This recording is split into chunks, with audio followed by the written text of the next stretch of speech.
Hello everyone, welcome to Wei and the Kathy Show, and today is your host Wei here. And so Nancy Pelosi is weighing over whether she should or she would be visiting Taiwan in August.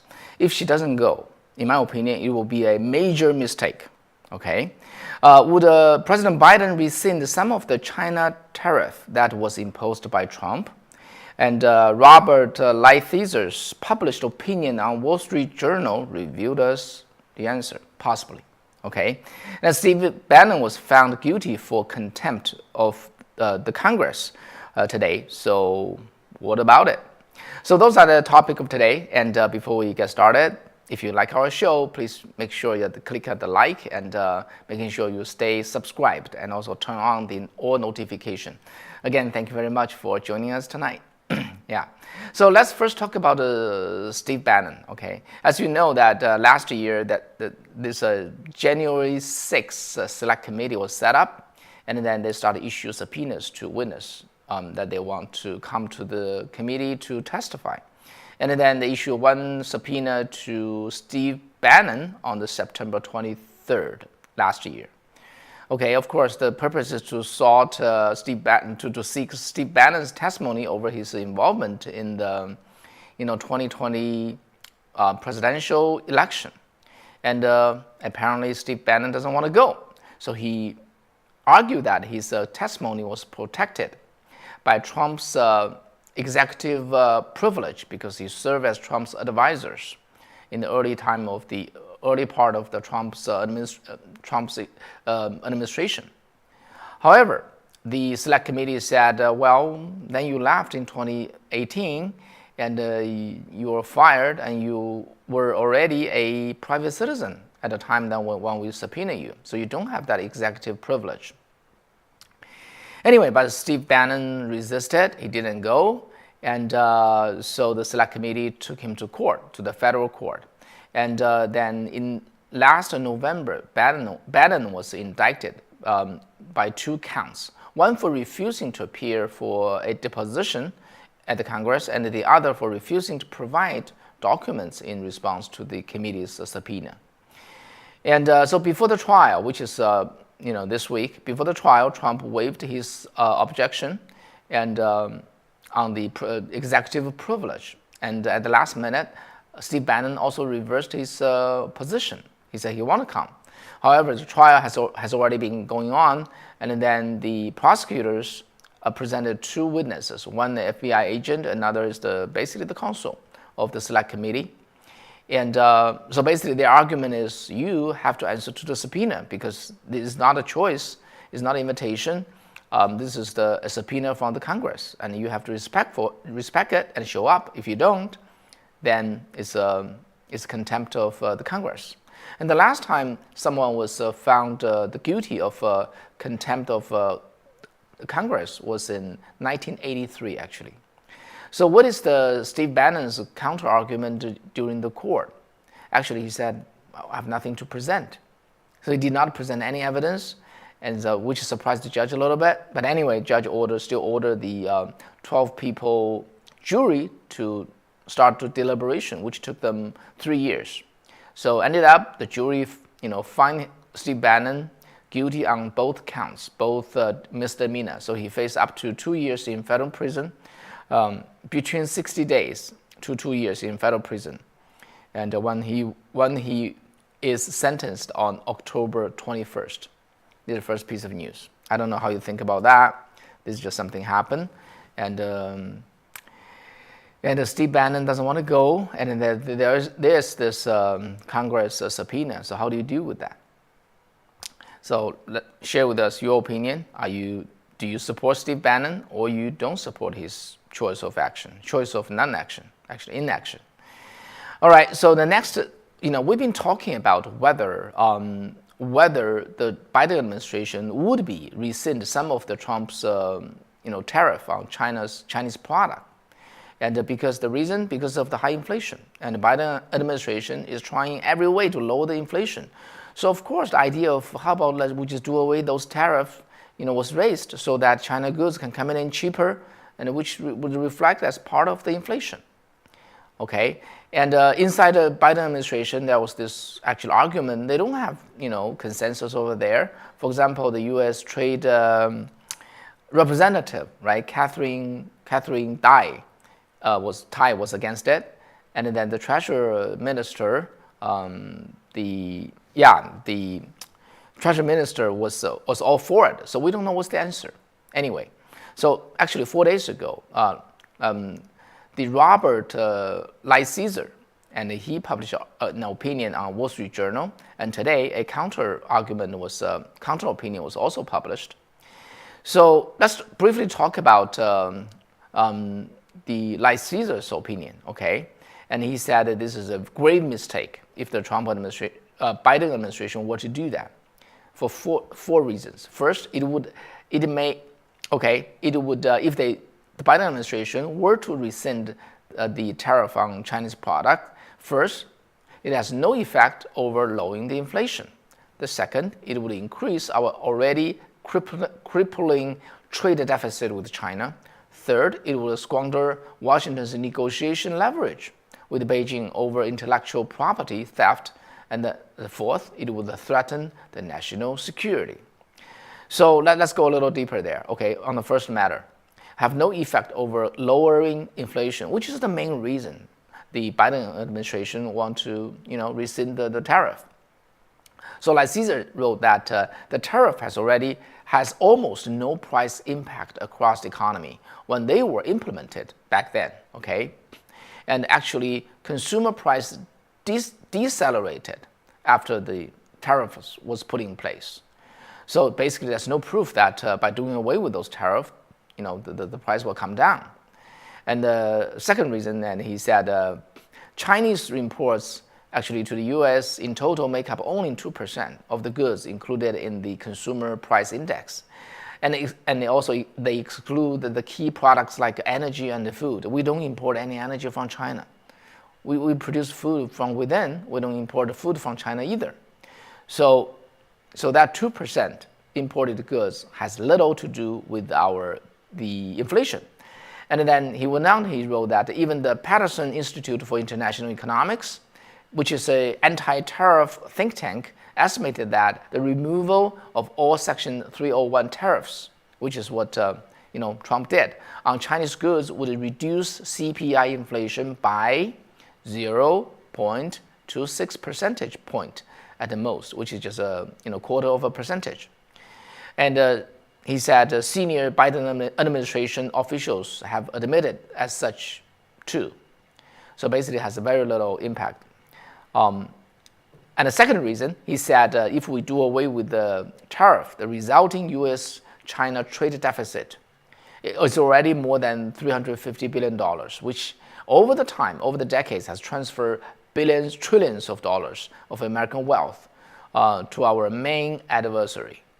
And then as the trade deficit lasts, the trade keep costing many American jobs and also destroy various U.S. industries. Because China used that kind of surplus in the trading, they're going to subsidize their company in select industry and come in, and then those companies coming in and crush our companies. So basically, it's just a state against our civil companies. We are no match to that because it's the entire country on the other side.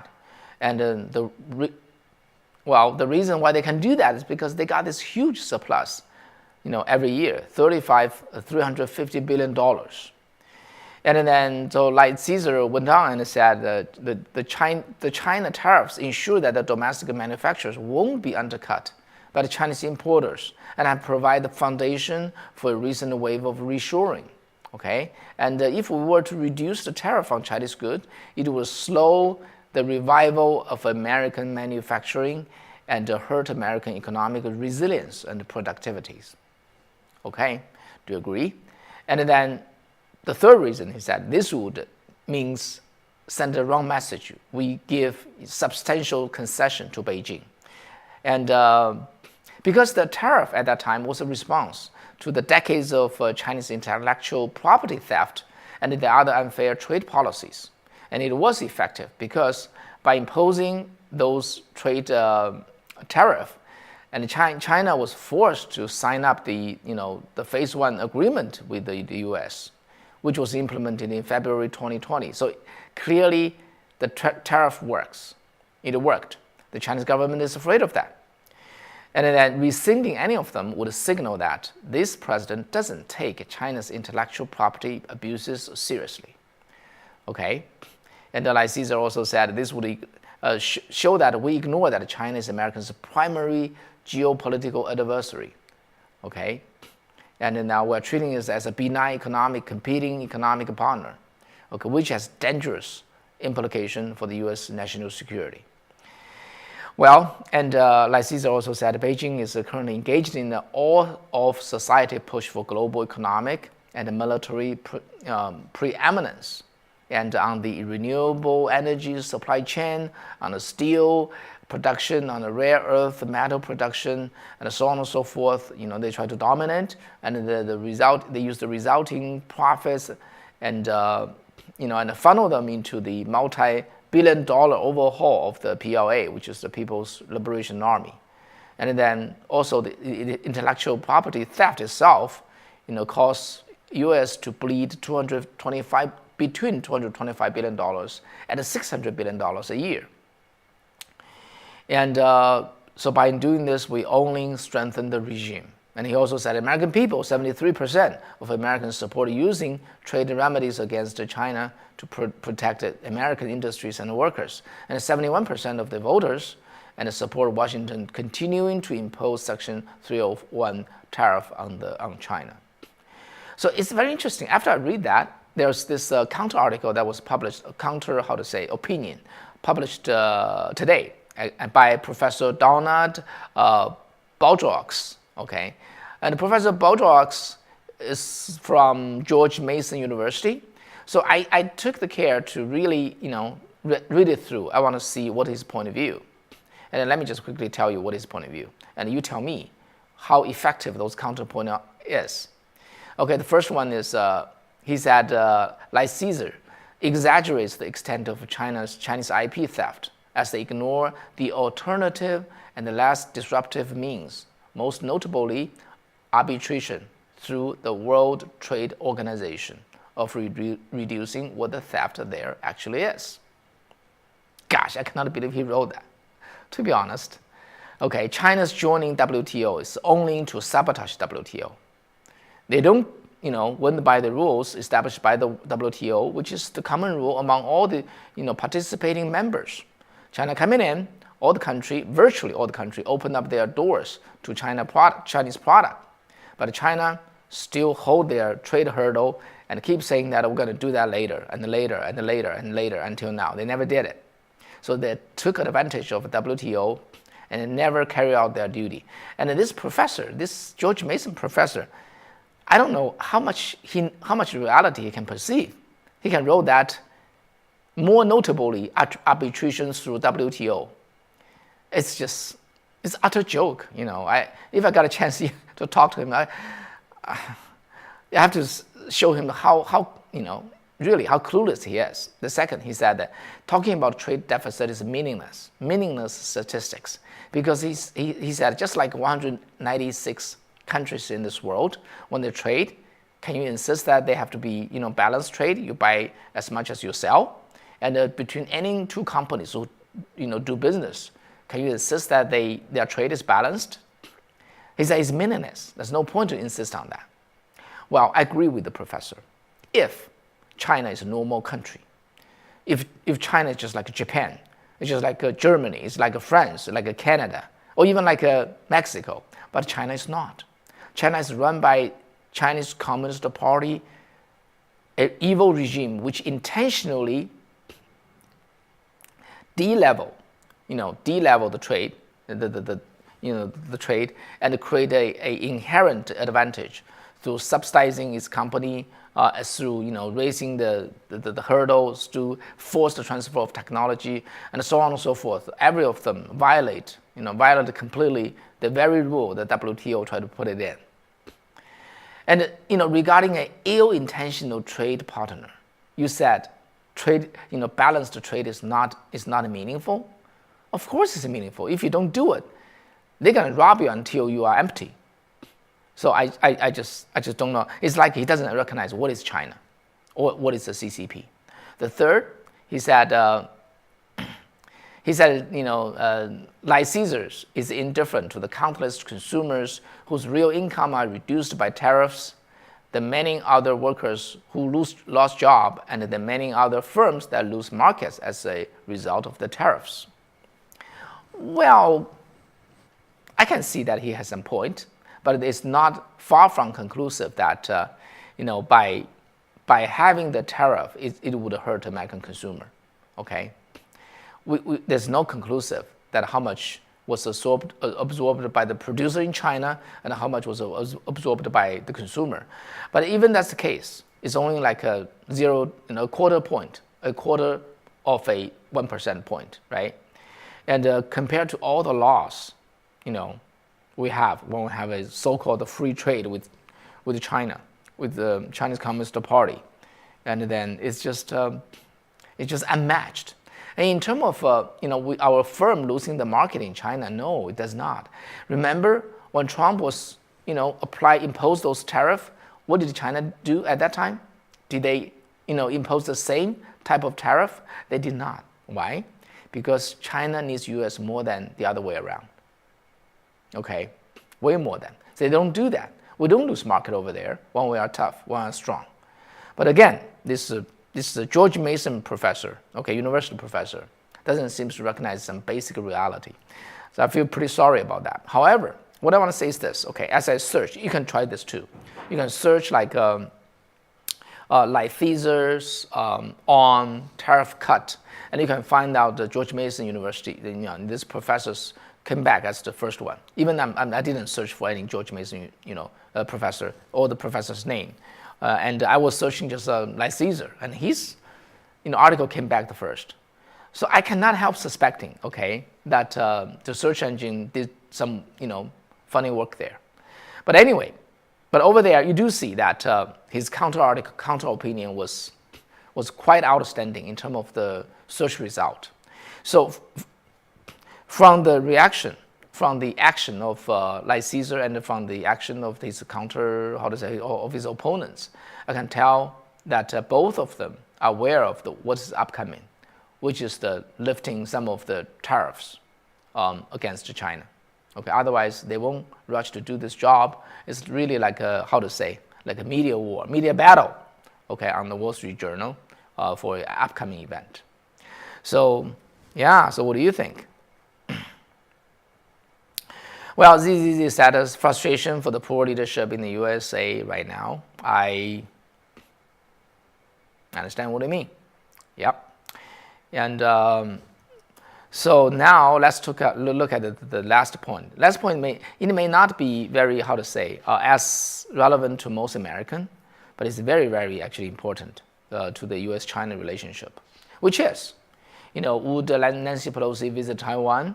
Financial Times, reported that she would. She's leading a House delegation to Asia, and on that trip, she would be visiting Taiwan.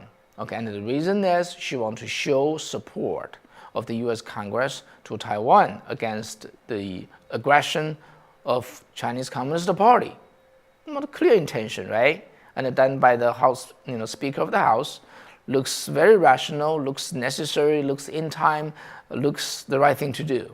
However, the Chinese government really jump up. They become infuriated. They said strong words, saying that if you dare to do that, it's going to rock the boat. You are going to face dire consequences, so on and so forth. So after that, just 1 or 2 days, and Nancy Pelosi become hesitant. And then the most recent news, which is today, there's a few points I want to share with you. The first, the trip has not been officially announced. Yes, Financial Times reported, but it was not officially announced, which could mean that it's not too hard to rescind it since it's not even announced. The second, the administration has not asked Pelosi to forego the trip, in difference to the separation of powers among different branches of the government. All right. And the third is the Joint Chief of Staff, Army General Mark Milley. All right. And the and the Admiral John Aquilino, the head of the Indo-Pacific Command, and they briefed Nancy Pelosi on the Capitol Hill on Wednesday. Okay, and what's their briefing? Very simple. I'm just summarizing it for you. It basically it's gonna upset CCP. And what did Nancy Pelosi's response? She said this. I think what the president was saying is maybe the military was afraid of our plane would got shut down or something like that by the Chinese. Then she said, I have not decided what to do yet. So what's the most ironic is this. Nancy Pelosi wanted to go to Taiwan to stand together with Taiwan, right? And send a message saying that we're not afraid of you, the Chinese Communist Party. Now, as Chinese Communist Party raised their objection in high tune, in loud voice, she's feeling that, oh, I'm afraid of you. She went there to send a message saying that we're not afraid of you. Now, in the face of just this vocal objection, she showed hesitation. She sent a signal that we are afraid of you. So you cannot even deal with their voice. How can they deal with their action?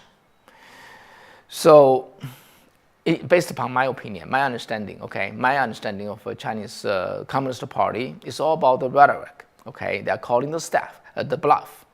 But whether we're going to be moved or not depends on who we are. And Trump will not be moved. And because he knows that the CCP is afraid of U.S. way more than the other way around. And the CCP need the U.S. way more than the other way around. So the U.S. only has to stand firm and just do what you want to do, what you need to do, what you should be doing.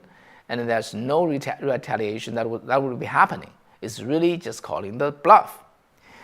So, but I don't know. Do you think our administration would realize that? If there's this widespread reporting, common recognition that Nancy Pelosi were to go to show our, resolve to stand with Taiwan, and then she rescinded her trip a second time if she were to do that. What a shame, right? And the consequence of that is very, very dire. Let me tell you why. Because Mike Pompeo said this after, recently, okay, after he left the State Department. He said, I shared with you the night before, strength deters bad guys. Weakness begets war. By not going, Nancy Pelosi is literally inviting CCP to invade Taiwan because now they see how weak we are. So always stand firm. U.S. is strong, it's great, respected. China needs the U.S. way more than the other way around. And how come we just don't see the basic reality? Yep, that's my point of view.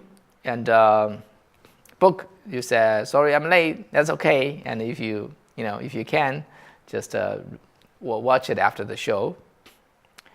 They said this administration does not have the spine to face down a mouse. Yeah, you said it I would say in the pretty vivid way. Yeah. So, okay, so that'll be what I want to bring you today. So it's just a very, very, how to say, I won't say sad, it's very interesting, right? I will report it to you about what happened in China, the real estate meltdown. And then literally I have another topic which I do not, have time to share with you today. I have a feature report about how many rich people in China try to run away. Now, Bloomberg have their report about more than 10,000 rich people in China are running away with $48 billion worth of property, okay? Because after this lockdown, the zero COVID lockdown, policy was imposed and has been imposed, they found however rich they are, they don't even have a way to, to be free from starvation. This is how weak they found they themselves are. So after the lockdown is over, they just try to run away from China. So U.S. and China both racing to the bottom. They are racing to run to the bottom. It's just very, very, very pathetic, right? It's very strange. But this is the reality as we see. Okay, but anyway, with you guys there, with the American people here. We stay informed, we stay vigilant, we stay strong, we stay courageous. I think we'll bring this back. All right, thank you very much. I wish you have a great night and a great weekend. And Kathy and I will be here, and I think next week we will still do this daily show. Hopefully we can bring worthy information for you to learn, for you to know, and for us to discuss about. Okay, and ZZZ wrote, thank you for the insight, Wei. Yeah, thank you, ZZZ, for being with us. And let me see, out on a limb, you wrote that need to look into the judge references to the 1981 case concerning executive privilege. Well, yeah, okay, that's that's a good hint. I have not done that. And rest in peace. Yeah, Ronnie Lu said, rest in peace, Mr. Prime Minister Shinzo Abe. Yes. All right, FHL, you wrote great show, very informative. Thank you very much. Okay, great to have you guys with us. And I'll see you next time. See you on Monday. Thank you. Take care.